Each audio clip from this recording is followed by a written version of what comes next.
السلام عليكم ورحمة الله وبركاته. ازيكم عاملين ايه؟ يا رب تكونوا بخير. النهارده هنعمل عيش السحور بطريقة سهلة، المكونات كلها في البيت. متنسوش بقى تعملوا لايك، تشتركوا في القناة. العيش الكماجي الفلاحي او عيش السحور، القرص الطرية. شايفين؟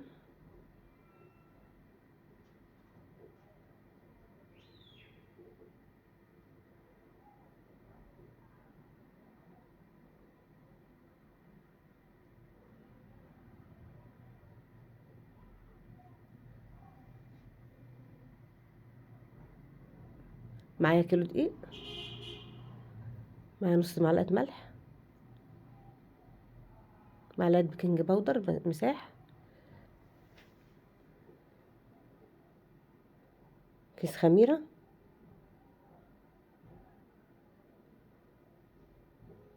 معلقتين سكر كبار،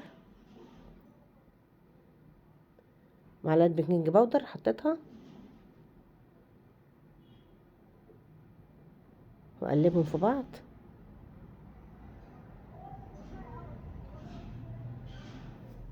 معايا كوباية ونص لبن او زبادي، حطي برضو زبادي، بس انا ما كانش عندي زبادي، عملته بكوبايه ونص لبن. يعني ممكن يتحط له زبادي او لبن رايب، وممكن تعملي بميه خالص برضو.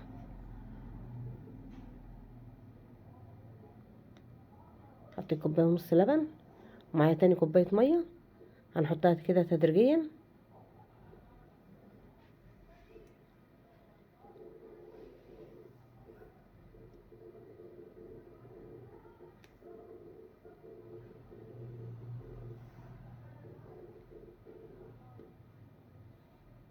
نص كوبايه سمنه يا دوبك مفككاها، او نص كوبايه زيت.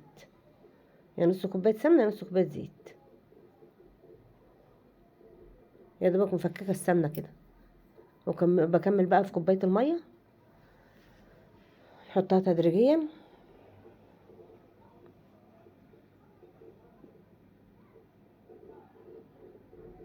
هنعجن بقى دلوقتي. حطيتها على الرخام عشان ايديا تملكها، عجين كويس. دلوقتي بنلت العجين،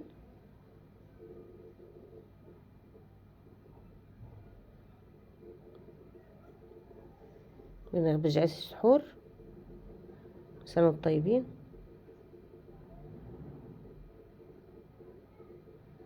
باخد كده بقى بايدي كده ميه، يعني حاجه بسيطه، حاجه بسيطه.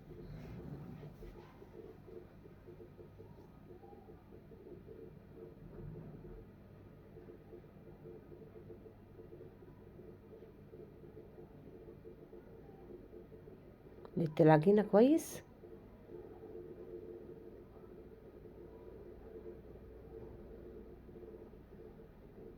هسيبها ترتاح قد دقيقتين او 3.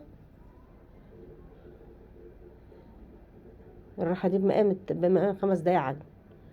الدقيقتين دول او 3 بمقام 5 دقايق عجن. ولو عندك عجان برضو ريحي برضو دقيقه كده، وارجعي عجين تاني، تلمي العجين على طول. خلصنا عجين، خلصنا عجين الكماج الفلاحي او القرص الطريه. وامسح وشها بالزيت كده، واحط كيس مش بلاستيك، واحطها ساعه او ساعه ونص في الشتا ده تخمر. او لو عندك حاجه فيها ميه سخنه حطيها فيها عشان تخمر على طول. حبطنا العجينه، وهنقطع بقى القرص الطريه او العيش السحور او الكماج الفلاحي. نكور كده. عايزه تعملي كبير انت حره، عايزه تعملي صغير دي حاجه براحتك.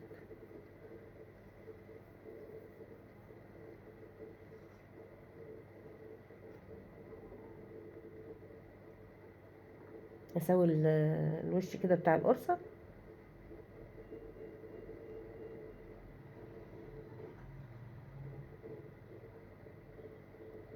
خلصنا تقريص عيش السحور، واسيبه كمان 10 دقايق يرتاح. معايا حبة طبق كده فيه دقيق، وارش رش على الرخامة وافرده. ممكن تفرديه بايدك وممكن تفرديه بالمشية. اعمل من جوه على بره كده، من جوه على بره، وبدور الرغيف كده يعني ايه، كل مرة بعمله بروح ايه مدورة الرغيف.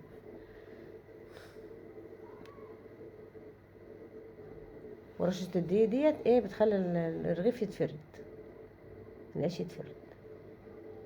ورصه كده على صينية، على حتة قماشة نضيفة عاملاها للخبيز، وبفرده.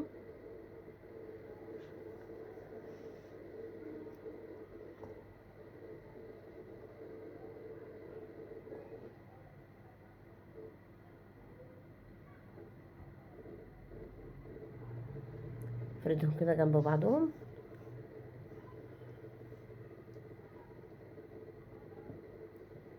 فردة الدقيق من تحت عشان تفرد الرغيف.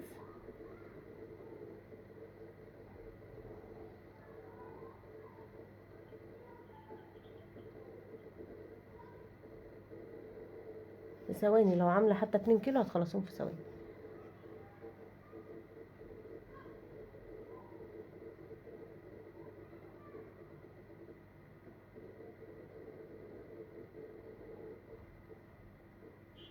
ندور الرغيف كده. خلصت بقى الصينية وهغطي، وهبقى احط برضو على الفوط دي من فوق، افرد واحط على.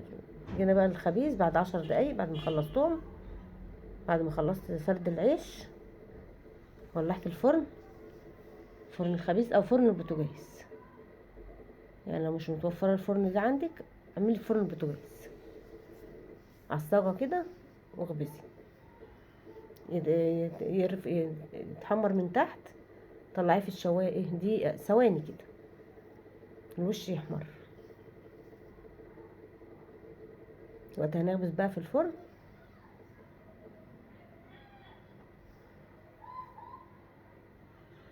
مولعه من تحت وهو ايه مولعه من فوق، بس مولعه ناحيه واحده عشان ايه ما يتحرقش.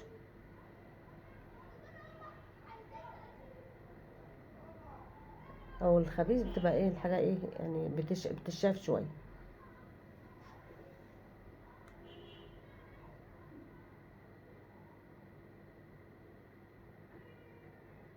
حطي على طول.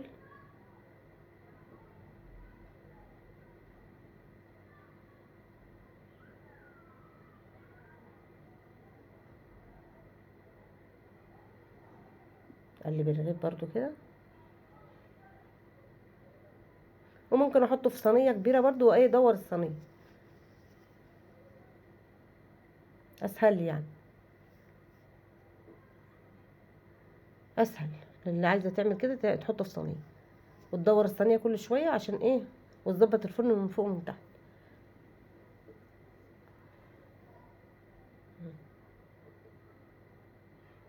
شايفين؟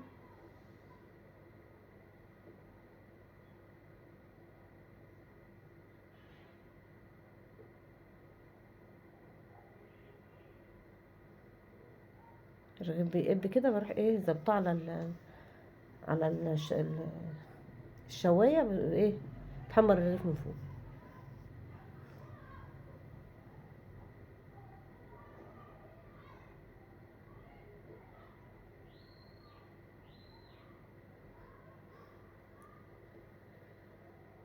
واحدة الرغيف برضو كده، ما ترحيش ولا تعملي، سيبيه زي ما هو كده، وحطيه بخمره عشان ايه يطلع قابب، يطلع كل العيش قابب. يعني تشيليه بالراحه كده عشان ايه ما يهبطش، الخمر ما يهبطش، يطلع العيش كله قابب.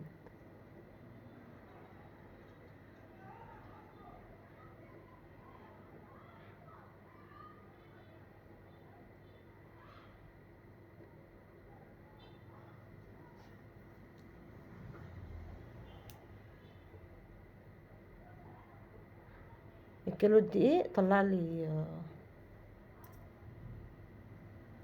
كيلو الدقيق طلع 24 رغيف. وحسب برضو ما انتي مقطعاه، لو قطعت صغير هيطلع اكتر من كده.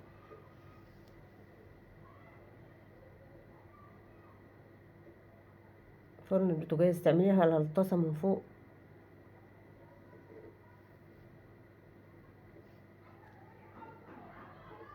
شايفين؟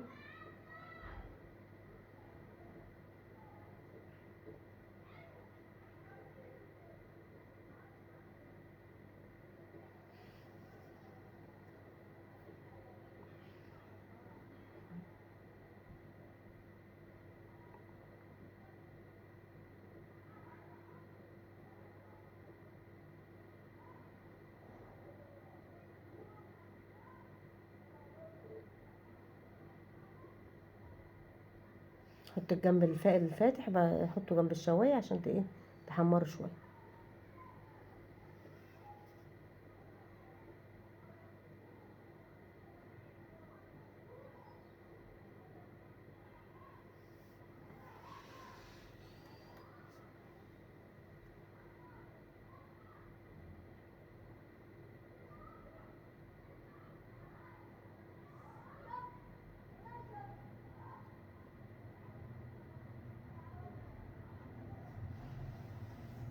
عشر دقايق، مفيش ربع ساعة هتكون مسوية وخارجة من عند الفرن. في تسويته في ثواني. شايفين؟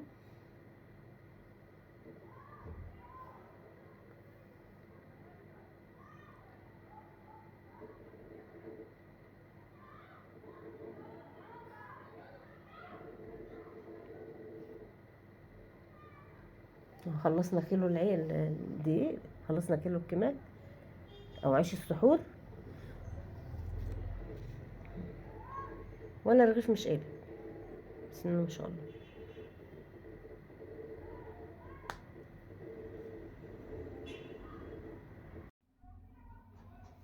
شايفين عيش السحور او عيش الكمال الفلاحي، قرص طرية.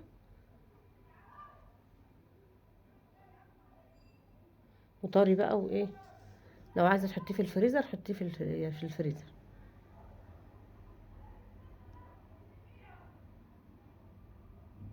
تشيليه برضو في الفريزر او في كيس كده وتربطيه في التلاجة عادي.